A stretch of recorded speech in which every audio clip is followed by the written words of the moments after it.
Hi guys, welcome back to A to Z news. ఈరోజు ఈ వీడియోలో ఏంటంటే రాష్ట్ర వ్యాప్తంగా మహిళలకి సంబంధించి ఈడబ్ల్యూఎస్ శాఖ ఒక ముఖ్యమైన ప్రకటన అయితే చేసిందండి. దాని గురించి నేను ఈ వీడియో అయితే పోస్ట్ చేస్తున్నాను.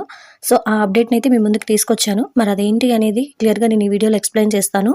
సో మీకు దగ్గరలో ఉన్న మహిళలందరికీ కూడా ఈ వీడియోని అయితే షేర్ చేయండి. అండ్ ఇలాంటి మరిన్ని అప్డేట్స్ తెలుసుకోవాలి అంటే కనుక వెంటనే మన ఛానల్ని సబ్స్క్రైబ్ చేసుకోండి. And let's get in to the video.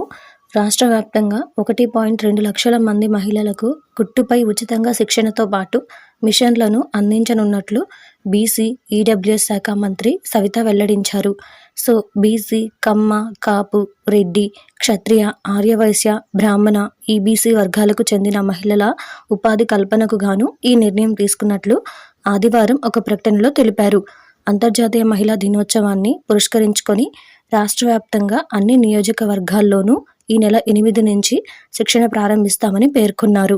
లబ్ధిదారుల వీలుకు అనుగుణంగా 45 రోజుల నుంచి 90 రోజుల పాటు శిక్షణ ఉంటుందన్నారు. తొలి విడతగా 46,044 మంది బీసీలకు, 56,788 మంది ఈడబ్ల్యూఎస్ వర్గాలకు చెందిన మహిళలకు కుట్టు మిషన్లు అందిస్తామని వివరించారు. ఇందుకోసం ప్రభుత్వం 255 కోట్లు వెచ్చిస్తోందని చెప్పారు. సో ఇదండి ఈరోజు ఈ వీడియోలో మనకి మహిళలకు సంబంధించిన అప్డేట్. ఇలాంటి మరిన్ని అప్డేట్స్ కనుక మీరు తెలుసుకోవాలి అంటే వెంటనే మన ఛానల్ని సబ్స్క్రైబ్ చేసుకోండి. అండ్ ఈ వీడియో నచ్చితే కనుక వెంటనే ఒక లైక్ చేయండి.